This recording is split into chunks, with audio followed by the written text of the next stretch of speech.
All right.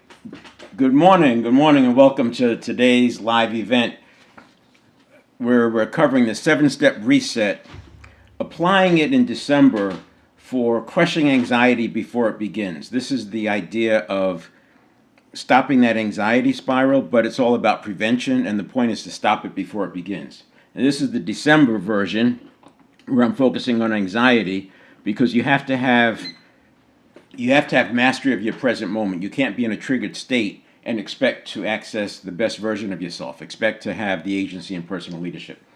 Then in January, I'll use the same 7-step reset, but I'll be applying it to self-mastery, which is getting into the transformation. This is the 7-step model is actually for transformation. But moving above the line that's above us, which is transforming, or from below the line to get back on track when we've been knocked off and potentially even spiraled out. As the Gen Z calls it, crashed out. How do you come back from crashing out? And there's a difference between doing it like real time happening versus if you've crashed out in your days and days and days. I think some of the Gen Z people call it just laying in bed and rotting, right? You just rot for a few days. But the point is there is a process. Then once you understand what's going on, it empowers you to actually manage the thing yourself. So in January, I'll get into self-mastery, which again is more about the transformation. It's the moving up. December is the anxiety coming from below the line back up to your status quo. And then February, we'll be talking about the 7-step model applied to leading other people, but I do it in a way of one-to-one. And the point is, although we have spans of control of 6, 8, 10, maybe even more, you're actually leading one-to-one. You may think you're leading one-to-many, but you're meeting each person where they are. And collectively, over time, they become sort of a group that you're leading the group. But in the beginning, to get that forming happening, you are leading on a one-to-one basis. Each person you're meeting with them where they are, which is one of the reasons why spans of control above 8 get a little bit difficult to handle when it comes to high performance. Now, you can manage spans much larger than that in a highly operational environment because there's enough infrastructure around that operational environment. Like if you think about a call center, there's enough metrics going on, there's queues, everything is set up already. There's automaticity created, artificial automaticity created, so that you can manage a larger group. But that's not the same as leading, where you're having to move people from where they are to where they want to be, to have them see the value of doing something that they didn't see before, and to do something that they wouldn't ordinarily have done. So spans of 8, a span of control of 8 has long been a kind of a standardized number that works really well. 6 works, 10 can work, but 8 tends to be the go-to, and I recommend that for leaders, when you owners, when you own a company and you're building an organization, that you look at spans of control of more like 5, maybe 6, because you need the additional attention units to deal with all the stuff that goes on with the business. What I'm talking about there is the mind, conscious mind can handle 7 to 9 chunks of information at a time. That gets right back to the span of control of 8. And so if that's true, and we can handle 7 to 9 chunks of information, then as an owner, by having a span of control more in the 5 and 6 range, it gives you a couple of extra chunks always available. And I've talked before that, when a person feels like they're overwhelmed, they've potentially allowed themselves to take on more chunks, and now they're trying to absorb and keep track of 10, and it's just too much. So before becoming overwhelmed, you want to have a signal that says it's time to rechunk, time to regroup. This is why sometimes just making a list and then grouping that list will get you peace, right? It gets you back on the even keel. Beyond the scope of this conversation, but it speaks to the one-to-one with respect to what I'll be doing in February, and then March we'll cap it off with one-to-many. So one-to-many is the executive leadership, but that's much more prescriptive. It's very dependent upon the situation, the environment, the person, the strengths, the quest, the vision. All those things come into play to determine. So while I can teach the 7-step model when it comes to crushing anxiety, because it's a specific set of steps, it kind of happens the same way. The same thing with mastery, self-mastery, because you're going above the line. But when it comes into one-to-one, it's more prescriptive. It's more dependent upon the people you're leading and the situation you're in, whether you're operational environment or project environment or startup, visionary, etc. Turnaround situation or completely new field. You're designing in the field of infinite possibilities. All of that becomes different.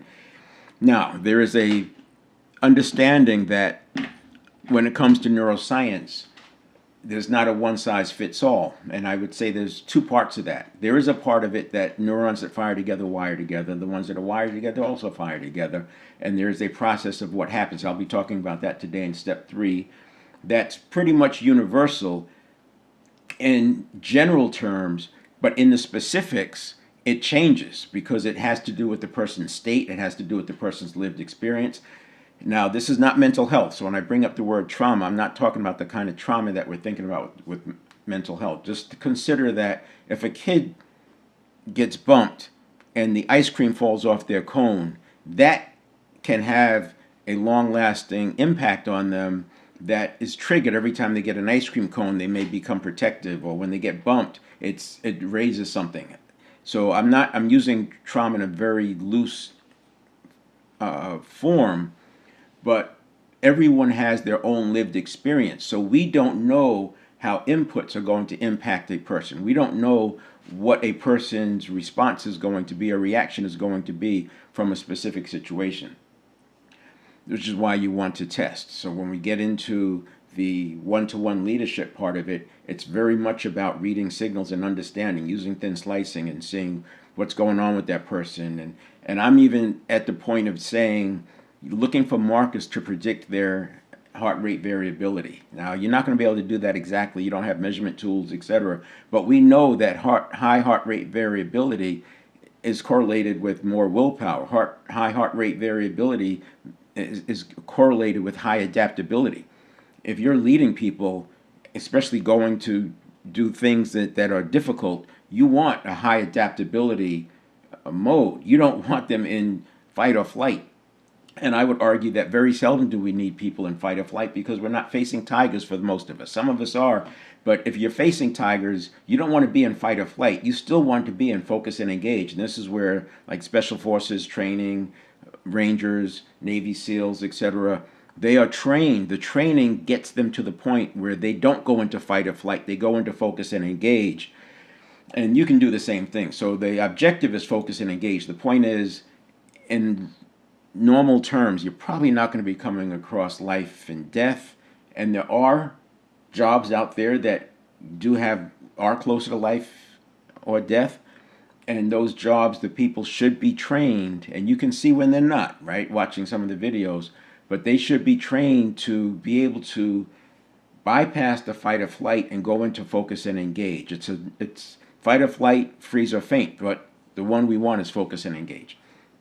And that's why self-mastery is before the one-to-one leadership, because if you don't have mastery of yourself, you're going to be going into fight or flight. That's going to make your people going into fight or flight. And leaders have so much leverage, exponential leverage, that they don't often realize. Small shifts in the mood of the leader can have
Welcome to today's live event, 7-Step Reset.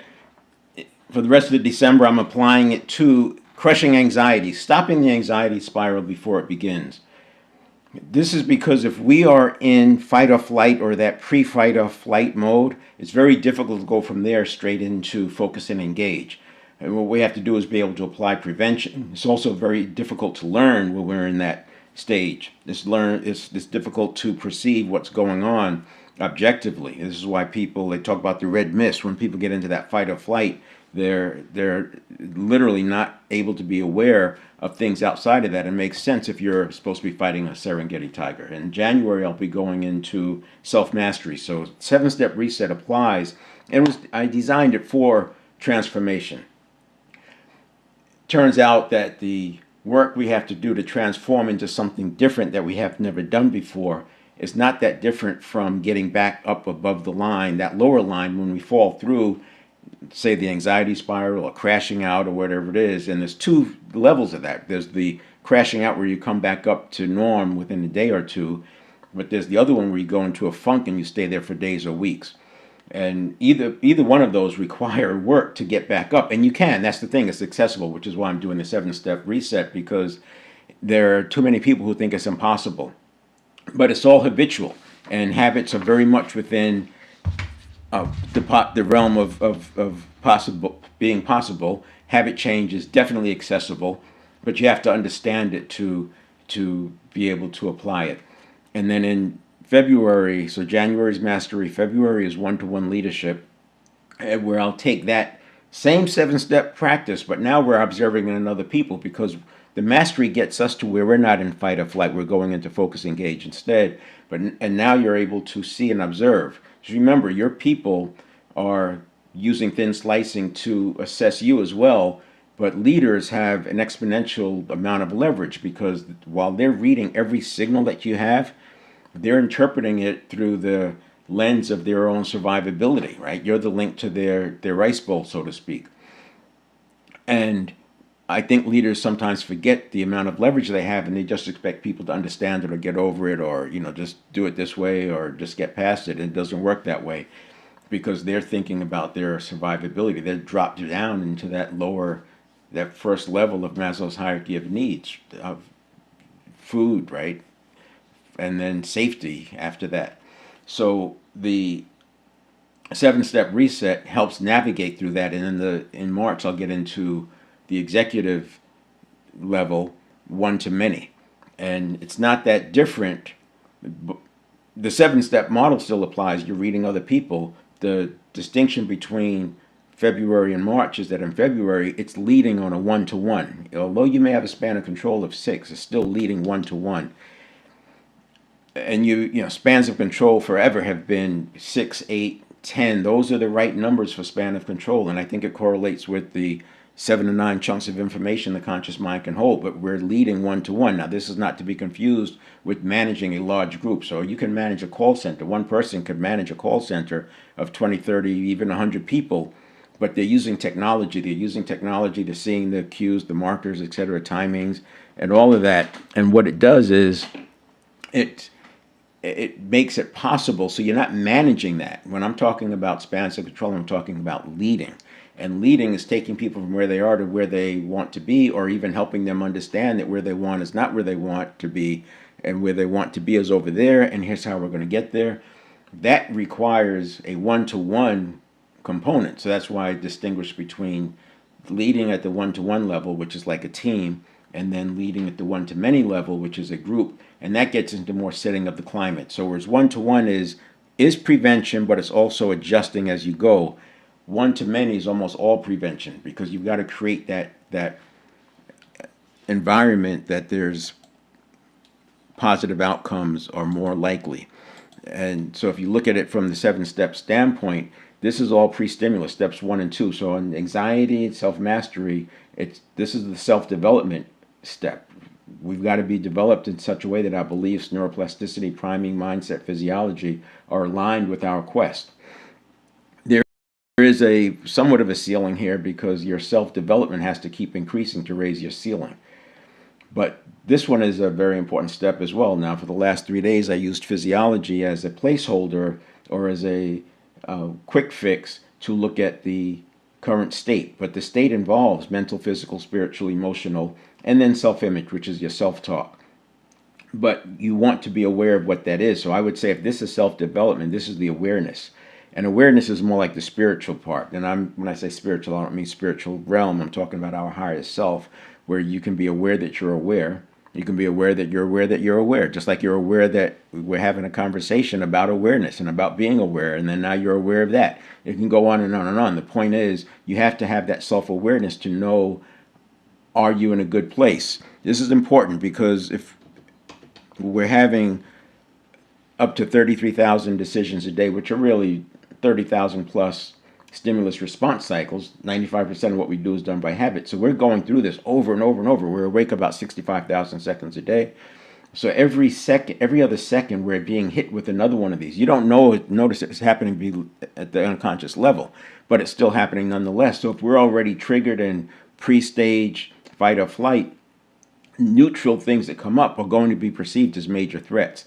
And then the response is not just the response. The response includes returning to positive mindfulness or returning to powerful present moment so that you're ready for that next conditioned reaction. So that's why I say that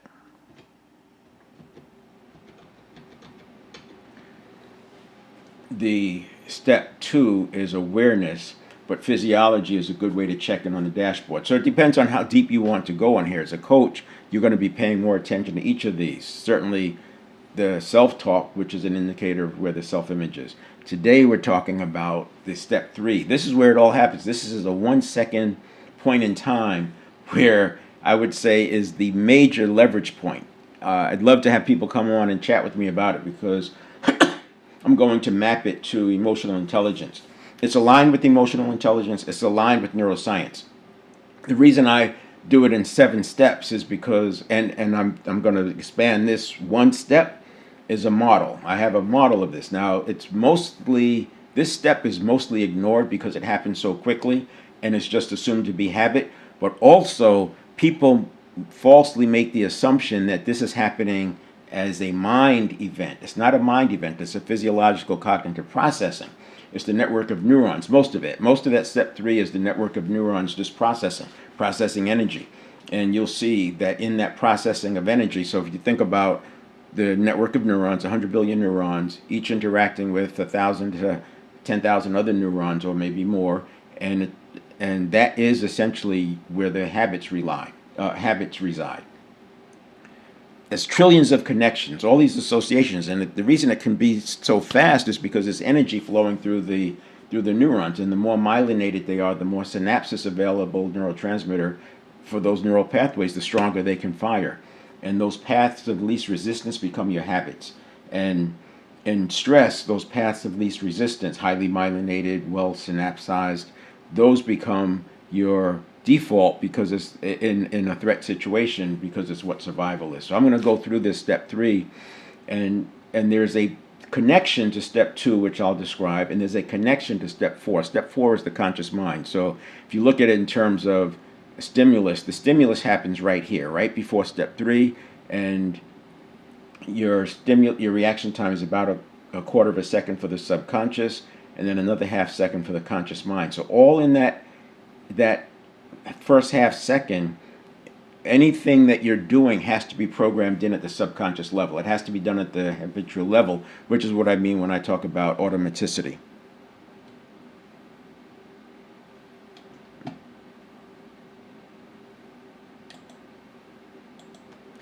So in talking about step 3, what I'll do is first break it down into its components. And again, this is aligned with emotional intelligence, it's aligned with neuroscience.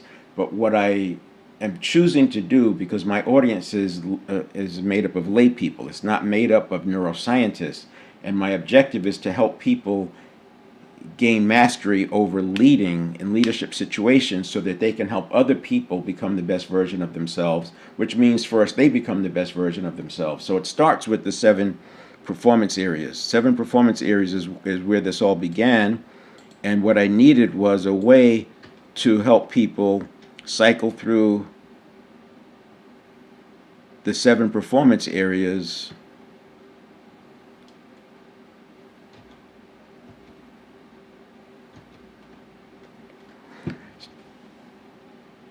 and by cycling through the 7 performance areas with a step-by-step process, you're able to master them. The 7 performance areas are mental, physical, spiritual, emotional. So you have mental, physical, spiritual. Emotional is in the middle. Those are in your control.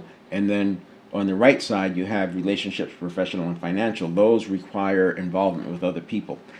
And we're community beings. Humans are community beings. So this idea of everything's going to be done online, you can see it has limitations. And the 7 performance areas are a way for us to help work through transformation for self-mastery. But then you can also apply it as you're leading others. You have to know where people are. Where are they mentally, physically, spiritually? Where are they emotionally? And emotional is in the middle because it's like the gateway to the right side. You can easily be emotionally hijacked. You can do everything right on the left side, mental, physical, spiritual, but it get emotionally hijacked. This is where trust is lost. You build trust on the escalator going up, but it can be lost as fast as jumping out of a window going down.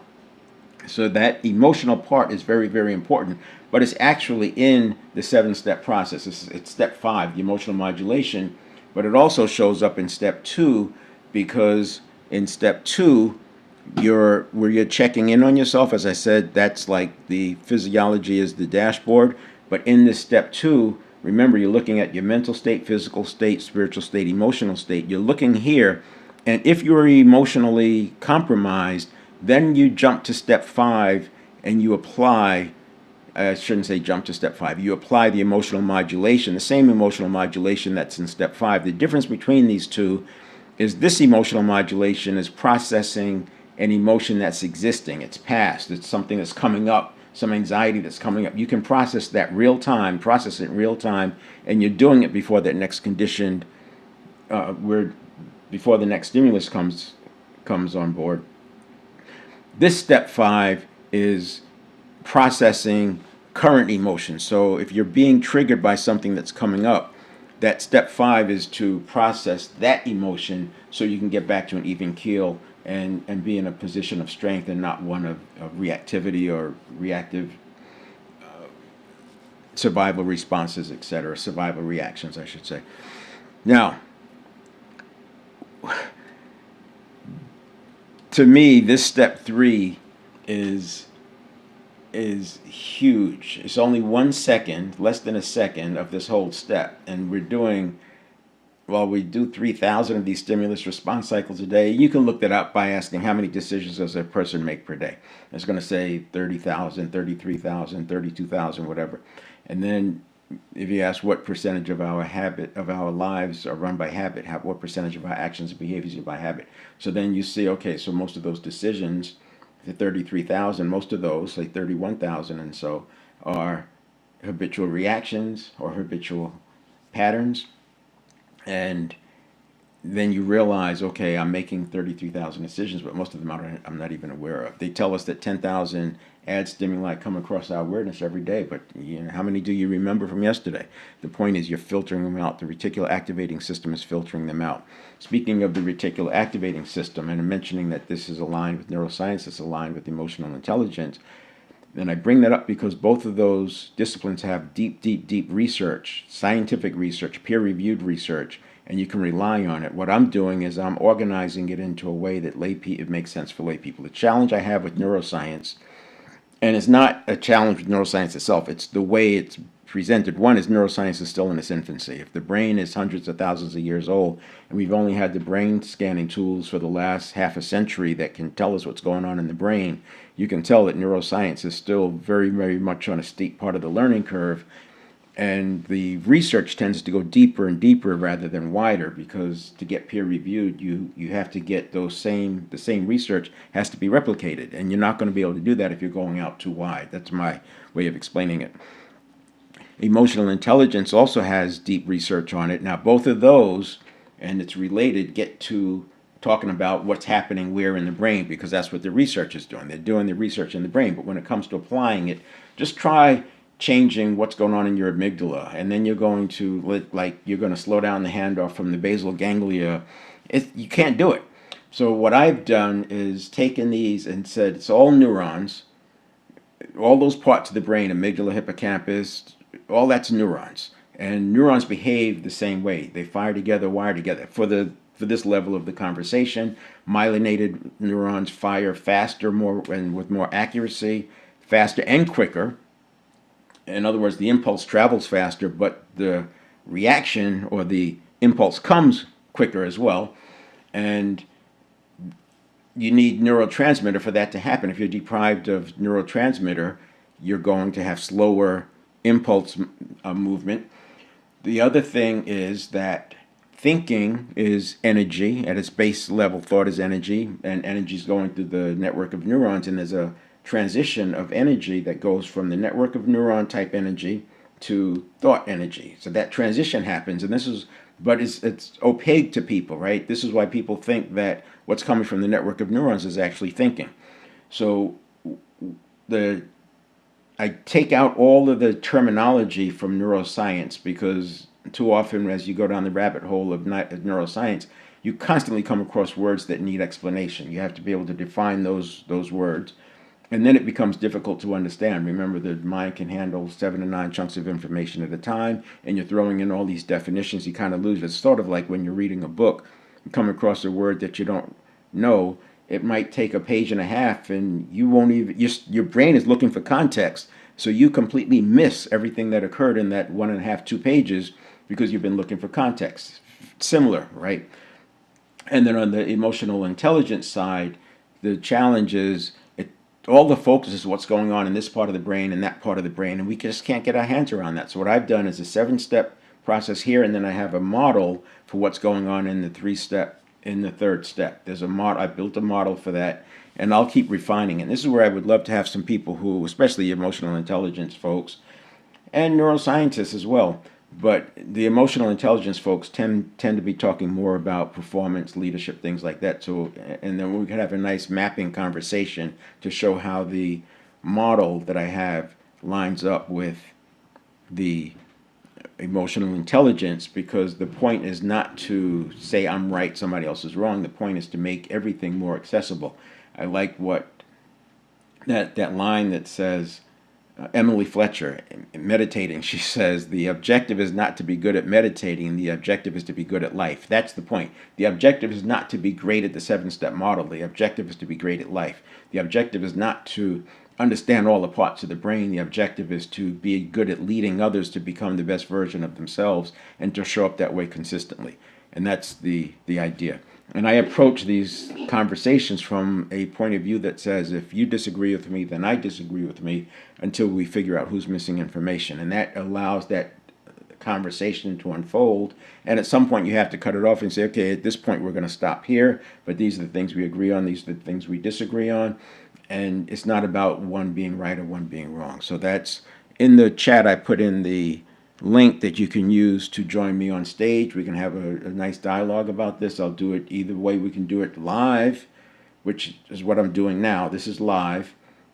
But I then also edit some of these and republish them as edited pre-recordings. And we can do it as recorded separately and then show it live.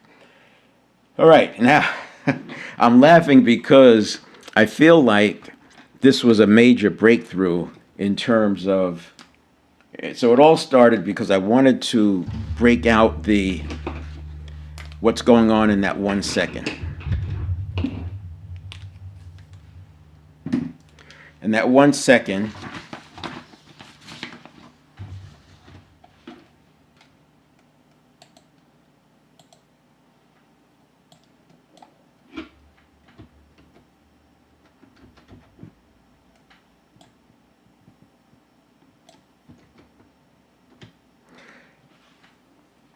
we have step 1,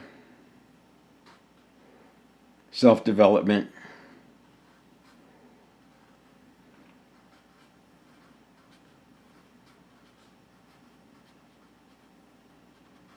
Step 2, awareness.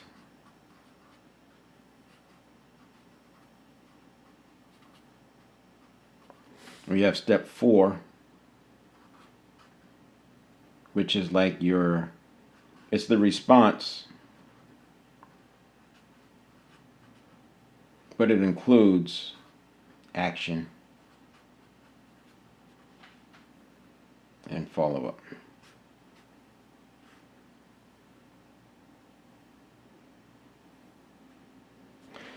And then we have step 3.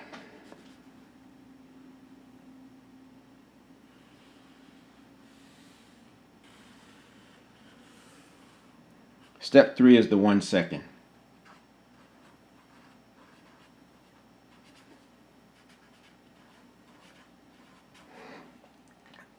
In this step, so if we say that this whole thing is 1 second, and it's going to be different because when you're stressed, it's going to happen faster. When you're relaxed, it's going to happen slower. This is where the link to HRV, so heart rate variability. The higher heart rate variability is, the more adaptable you are, the more you're going to take your time going through this and allowing it to unfold. The lower your heart rate variability, and that's generally going to be correlated with higher beta brain waves. In other words, you're stressed, everything, it's going to collapse. You're going to collapse some of these steps, if you will, or phases. So the first one is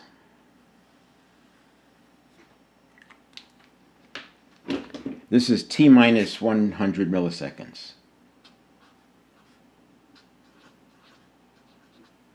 T minus 100 milliseconds, because this is the stimulus. That's where the stimulus happens, right here. So that's T. So T minus 100 milliseconds, the system is already learning. I think the technical term is 4 period, but think of it as pre-listening. Recording devices do it. Audio recording, especially, you have audio recording devices. When you hit record, it already picks up the dialogue from the prior 2 seconds. You also have video cameras that do that. When you hit record, it picks up the prior 2, and that's allowing for the human's reaction time. They're seeing something, I want to catch that. They hit record, it picks up the prior 2 seconds, which is a pretty cool feature. And that's similar to what the brain is doing. It's pre-listening, it's checking, it's predicting. It's always looking at the system and predicting. The example I would have is if you're riding a bicycle and you're coming across an intersection that you're not familiar with. Maybe it's a little sketchy. Maybe you see a car that looks like it's going to come out. You might cover your brake. Motorcyclists do this all the time. They're covering their brake going into an intersection. They're just ready. They roll off the throttle a little bit. They heighten their awareness. That's that pre-listening phase. And there's no stimulus yet, but you're ready. You're looking for cues. You're hyper aware of cues. And this is how your reaction time can drop from 250 milliseconds, a quarter of a second, to something less than that, like 150 milliseconds, because you're hyper aware of it. You're already prepped for it. So that's always happening. So remember the 33,000 decisions a day. We're always having that T minus 100, which is why the state is so important. This here, it's so important because it's your state. And if your state is compromised, your pre-listening is already looking for too much trouble, and you're going to take neutral things and benign things and make them into mountains, right? The molehill to a mountain. So this is hugely important, as is your development to be able to get back to a nice, calm state on demand. And then the next thing we have is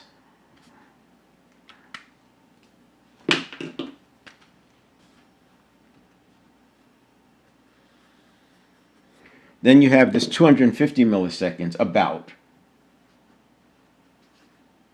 and it changes. But this is where you're first making the assessment. This is actually before you are even aware. You're not even thinking about this. This is that period of time where heuristics, cognitive biases, past experiences, these things are showing up there. One of the examples I use, if you've ever fallen off of a like at a playground or maybe a fence or whatever, you're climbing something, you fall, and it's like your life flashes before your eyes. It's like in milliseconds, like your entire life is whoosh, while you're still falling. Most people have experienced that. That, to me, is what's going on in this phase right here. Your brain and nervous system, they're looking for some clue as to what do I do. They're looking for some past experience of what do I do. This is why priming is so powerful. Priming comes into play here, but priming comes into play here too, because you've already told yourself what to think about it. But that's where you have your cognitive biases, heuristics, metaprograms, all of these things that are happening before you're aware. So this is the reaction time. Right? They say the subconscious has a reaction time of a quarter of a second.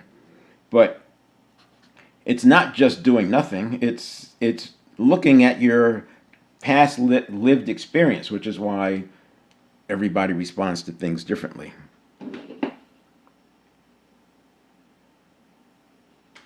You start looking at your past lived experience and coming up with what's the likely solution to get out of this. Then the next one is I'll call it consolidation. And tomorrow I'll share more of the model and give terminology that more aligns with neuroscience. And the thing that I'm threading, the balance is to have descriptions that are aligned with neuroscience, and that neuroscientists would agree, yes, that's how it's happening, but they might disagree with the timing, for example. They might disagree with the exact wording, because I don't want to use neuroscientific terms because they all require more explanation. And how do you teach something if every other word or every other concept you introduce has to be defined and explained? So I look at this as sort of a consolidation of all of that.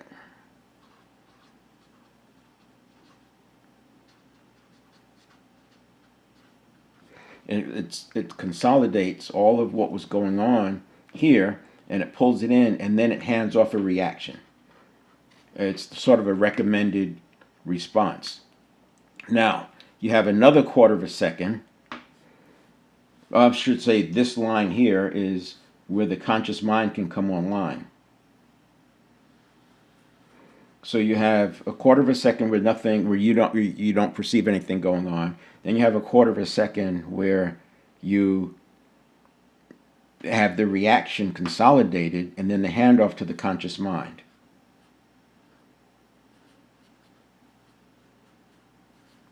But the challenge here is you don't want your response to equal your reaction. Now this is happening at 11 million bits per second. So if it's happening at 11 million bits per second, it's ultra fast, right? How you can't even fathom it. This conscious mind is 50 bits per second. So you need some time for the conscious mind to come online and at least get a little bit of understanding of what's going on. And this is why you need that pause. And it's not just a pause. What I would work in at the subconscious level is not just a pause, but to organize it in such a way that it's handing off to you something that's usable and practical. So I literally talk about taking the subconscious and conditioning it to provide an objective,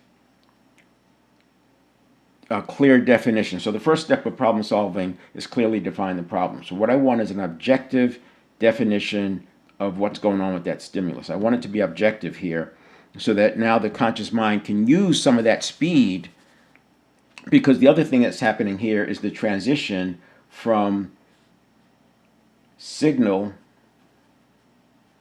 to thought.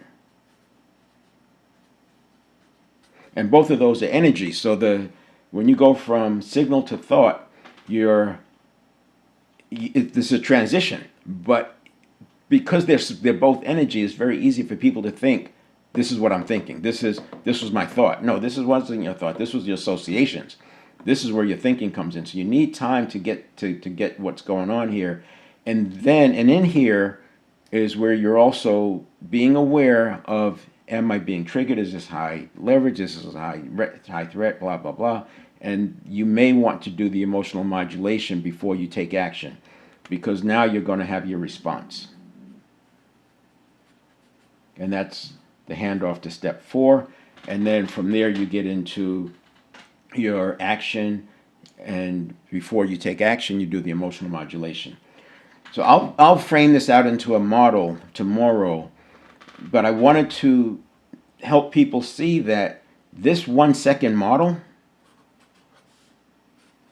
is what's happening over and over and over, which is why it seems so difficult to manage. So Atomic Habits, James Clear in Atomic Habits, he talks about the cue, right? The cue is over here. This is the cue, and he talks about preparing things. Like he talks about putting your gym clothes out in advance and all that. He talks about those cues in advance or preparing. So he's talking about like priming. So you're already more pre-wired, but you still have to understand what's going, or at least be able to manage what's going on in here.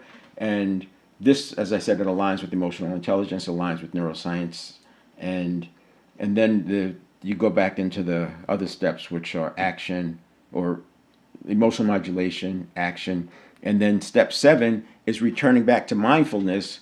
Because remember, if we're doing this 33,000 times a day, you want to be ready for that next one that comes, or you're just making more yesterdays, making yesterdays like your tomorrows, or become the tomorrows, and we don't want to do that. Not unless you're in a very operational environment which you just want to stay the status quo over and over. My theme is leadership and leading into the field of infinite possibilities, and so you're going to have to be able to manage that. So I'm going to leave this out there for a bit, kind of dissect this. Tomorrow I'll map this to what I'm going to call the 7 phases of the 1 second model. The reason I do everything in sevens is because of the 7 to 9 chunks of information, and it helps with my research. Because if I have 14 things and I'm trying to relate the unrelated, it's harder to see. When I have 6 or 7 things, I can more easily relate the unrelated because I can keep those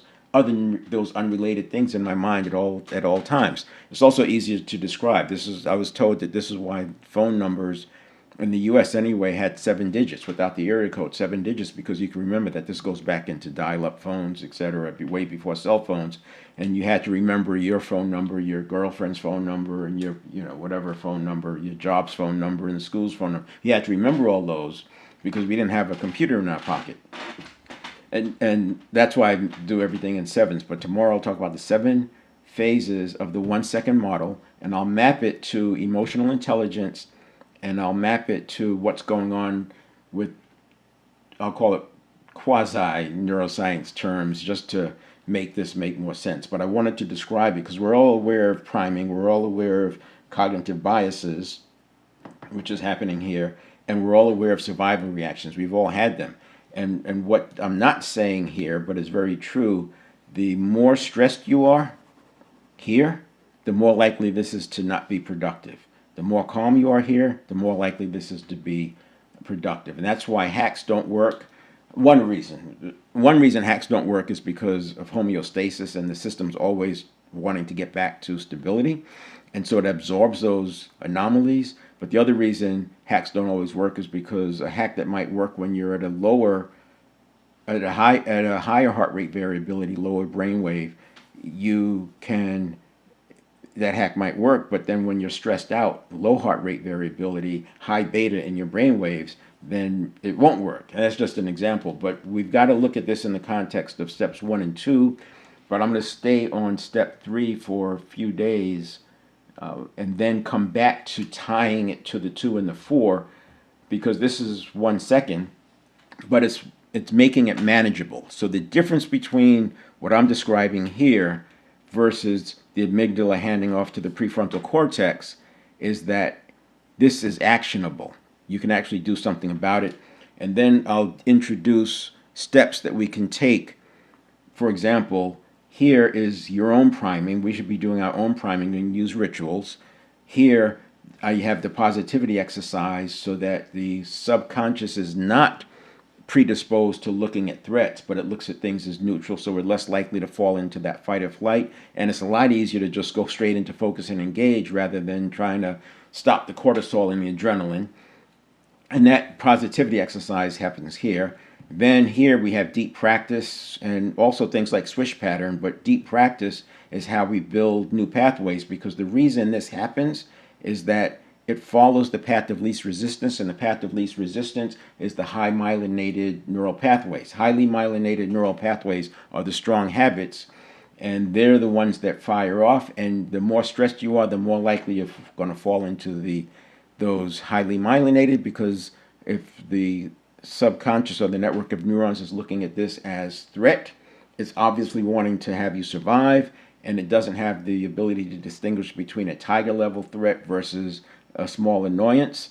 And so you're following that path of least resistance, which is all the time. And then here is that pause. And when you understand that the network of neurons is is transitioning from a signal to what can be perceived by the conscious mind, you recognize the value of that pause. And even if you do nothing else but work to have a pause before you formulate your thought around something, you're going to make a big difference because you're able to see the whole thing. This is very similar. What's happening in here is very similar to if you've been in an argument with somebody and you bring up 2 or 3 words of what's going to be a 20-word sentence, and the first 3 words, they're already responding. And it's not bad listening skills. They're just hyper, and they're already in fight or flight. If you're a leader, this is why this gets into the one-to-one. If you're a leader and people are coming at you like that, don't try to use rationale, or don't. It's not. It's an irrational response because it's not a thinking response. It's a triggering association response, and you're better off just changing the subject, moving on to something else, working on something different. Let them calm down, because once you push past a certain point, it becomes that emotion that should process through, which we'll talk about how you do that on one-to-one when I get into February. But it's associations, and they're being triggered, and you can't stop them because it turns into a biological event. The emotion turns into a biological event, and the associations bring on other neurons, right? The ones that fire together wire together, and now you have this cascading effect of the house is on fire and everything is a survival reaction. So we'll get into that. I'll talk more about that tomorrow when I explain the 7-step model. All right, that's it. I'm going to sign off here. Feel free to join me tomorrow. See if anybody's out there looking to come in. You can just use that link. I always put this, the link is always on 7stepreset.com, which is I see, this is not, comments are not showing. So there's the link, Studio Restream, ends in XYQ, and that link is also out on the 7stepreset.com/live, because on that website I put in the past event, and then I also put in on that website, I put in the past event, and I also put in the upcoming one. So I'll change it today. I'll change it to tomorrow's event, which will be part 2 of this model. And I'll also put this one in the previous slot. And then below that, you can find past, not all of them, but I've put some highlights that kind of help people understand, because I want to bring people along to understand step 1, step 2. And so there's one simple place people can go to see, I'll say, a representative video of when I was talking about step 1 and a representative one of when I was talking about step 2. And eventually I'll put some clean versions of 1 through 7, because I want them there for when I start talking about self-mastery, and then they'll evolve, and I'll be talking about leading one-to-one. All right, so I'll see you. I'm back on tomorrow morning, 8 o'clock Pacific Standard Time. 7stepreset.com/live for